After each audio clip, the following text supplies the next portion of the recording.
प्रधानमंत्री नरेंद्र मोदी की आज जमशेदपुर के घाटशिला में सभा हुई, जहां उन्होंने विरोधियों पर जमकर निशाना साधा। पीएम ने कहा कि कांग्रेस को विकास का कखग भी नहीं मालूम। झारखंड राज्य इतना अमीर है, लेकिन यहाँ के लोग गरीब हैं। कांग्रेस जेएमएम राजद ने झारखंड को लूट का अड्डा बना रखा है। प्रदेश के नाम से नोटों का पहाड़ याद आता है। हेमंत सोरेन का नाम लिए बिना कहा कि यहाँ तो लूट ऐसी है कि इन लोगों ने सेना की जमीन तक नहीं छोड़ी।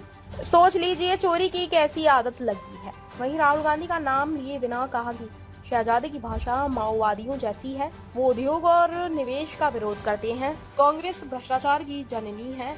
जेएमएम कांग्रेस ने केवल अपनी तिजोरियां भरी है। कांग्रेस से देश के संविधान को खतरा है। ओबीसी पिछड़ों के आरक्षण को ये छीनना चाहते हैं। पीएम यहां भाजपा प्रत्याशी विद्युत वरण महतो के पक्ष में प्रचार करने पहुंचे थे। एनडीए कैंडिडेट और सांसद विद्युत वरण महतो के सामने जेएमएम के समीर मोहंती हैं। भाइयों बहनों, मैं आज एक गंभीर विषय को स्पर्श करना चाहता हूं, क्योंकि मैं आज उद्योग की धरती पर खड़ा हूं और मेरे आदिवासी भाई बहनों के बीच खड़ा हूं। मैं जरा कांग्रेस को, उनके साथियों को, जहां जहां उनकी सरकारें हैं, चाहे तमिलनाडु में हो, केरल में हो, कर्नाटका में हो, तेलंगाना में हो, पश्चिम बंगाल में हो, हिमाचल में हो, मैं उन मुख्यमंत्रियों को चुनौती देता हूं और जरा समझ ले मेरी चुनौती को। ये मेरा पॉलिटिकल स्टेटमेंट नहीं है, ये मेरा चुनावी स्टेटमेंट नहीं है। मैं बड़ी गंभीरता से एक विषय को छेड़ना चाहता हूं और जो मीडिया वाले अपने आप को बड़ा खैरखा मानते हैं, अपने आप को न्यूट्रल मानते हैं, वो जरा इनके मुख्यमंत्रियों को जाकर के सवाल पूछे।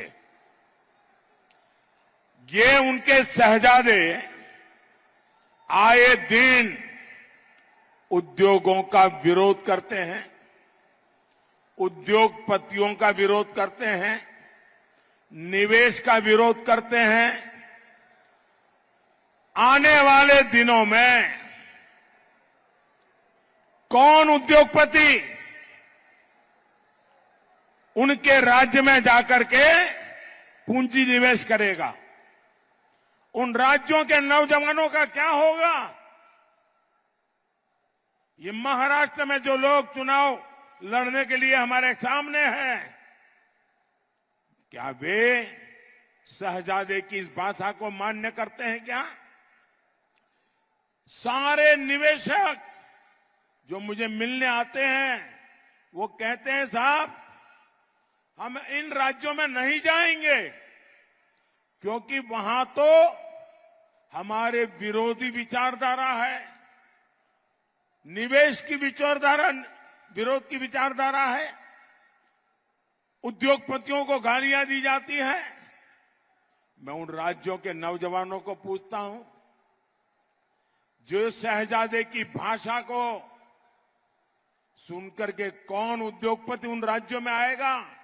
वो 50 बार सोचेगा कि शहजादे की ये नीतियां हैं तो उनके मुख्यमंत्री भी वैसा ही करेंगे। हमारे